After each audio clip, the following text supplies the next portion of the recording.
So hi guys, this is Matt, the DJ known as the Romantechnical one. Today we're doing a let's play on a new game in dev from Kurb Game Studios. It's called Garden Quest. It's been built as a farming simulator meets grand strategy roleplay. It's bound to be something different. This game boasts completely immersive gameplay and emergent narrative, incredible graphics. So let's jump into it. We are playing one of the basic campaigns here, which is a recovery campaign. The garden has just become 0% maintained, 100% weeds. We're basically starting from scratch in this campaign in a way, but it's easy to boost through the early stages of the game, destroy all the weeds in a zone and unlock valuable items, plants, trees, encounter events that you don't have to acquire or wait to randomly generate, which makes it a perfect campaign for a little video where we can make quick progress, because this is not just a real-time strategy game, but the time scale actually simulates a real environment, that it is completely immersive, so the game can be slow to progress. What I've done is just start weeding this immediate adjoining area, which is pebblestone, and we've unlocked this building platform. We have no building resources and we have no builders, but these two building platforms right next to your start base building kind of provide that strong signpost for where you want to be heading in the game to level up your garden into that mid-game. But for now, the whole area as your garden has 0 weed-free zones, 0 maintained zones, and so the first thing you want to be doing is establishing your road networks within your garden territory, and that's why I've already used energy clearing this adjoining area. We don't need to build on these platforms yet, because there are several buildings on the map already, and all these buildings provide different bonuses: gold, food, bonus items, NPC allies and quests. So getting these buildings weed free is pretty important for making sure you max your bonuses and buffs from available buildings on hand before thinking about new buildings. There's a fair bit of grinding and side quests to set everything up before you get a chance at the boss quest of adding a new building. So your basic items on hand at the beginning of the game, there's a lot to unlock by exploring, but you have the hoe, aka the grubber, the poison spray, some fertilizer, and most importantly, the lawnmower. This is basically the key weapon here against weeds, but in this campaign you're likely to have to get the mower going again.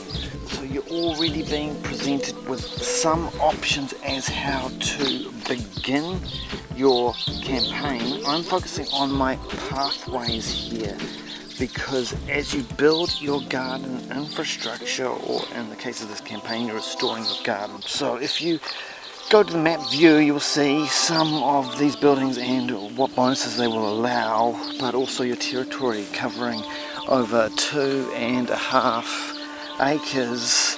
So you can see the scope of this campaign is really just epic. But because you're recovering a garden that's been taken over by weeds, it kind of lets you start very basically and progress quickly once you get the basic strategy concepts and game mechanics working. You see, in the mechanics of the game, plants require two main things to survive. There's light and water. So in essence, the game of Garden Quest is to prevent weeds and unwanted plants getting light and water in favour of powerful plants. that add bonuses and points to your garden. Animals can also be unlocked for your garden as you progress through the game. So some plants provide food and some plants provide medicine, but mostly plants and animals enhance your building, which your buildings can provide more gold, more resources and items to develop your garden and buildings even further and expand your garden. So my priority is to re-establish the ring pathway that I've used as the basis of my defense strategy on this map previously, and creating that access infrastructure that will bring all my buildings back into access, which means they can be returned full bonuses. And this also helps establish tactical battle lines around the perimeter to defend these buildings from being approached by evil weeds. Obviously, we have to get to mower gold, but the pathway definitely yields maximum return for minimum investment, because that access is not simply keeping our footwear from getting soggy and rotten, so we don't have to keep changing in and out of gumboots, but this infrastructure provides ease of access, transfer and logistics, so that the widest range of strategic opportunities and options start to open up to us. More branching options for low investment gains. Conserving energy and resources is crucial, which is why the mower is essential, but presents a massive barrier and investment of resources if it won't start. Weeding the path is an essential task that presents easy, no risk gains, even though it is much higher in energy cost versus the gain when using the mower. What this point leads into that I can make before we finish up this outro is when we talk about the mechanics of the game based on a real scientific process known as photosynthesis.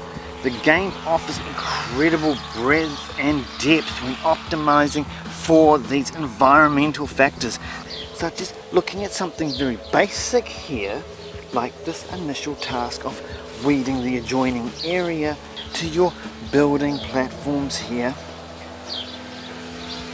and a semi-established garden bed that only needs to be weeded. We have this pebblestone, which moisture departs from pretty quickly. Seeds don't settle immediately into the moist soil beneath it. These established weeds pull up pretty easily, and for smaller stuff it's not so hard to stay on top of just with the sprayer. But what we have here is some bits of rubber mat carpet, and this is how the photosynthesis mechanic in the game works. That if you prevent an area from getting light by covering it, it not only stops weeds under it from getting any light and less moisture, but the roots of the weeds growing around the covered area are not entangled with other plants and are also removed quite easily.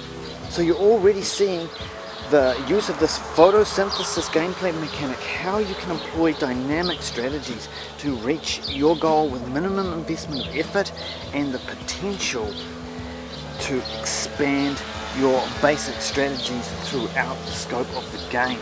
So this was just a basic example of how these immersive gameplay mechanics work in this game, but it's something we will be getting much deeper into on this playthrough of Garden Quest Grand Strategy from Kurb Game Studios. So I hope you will join me again for the next episode.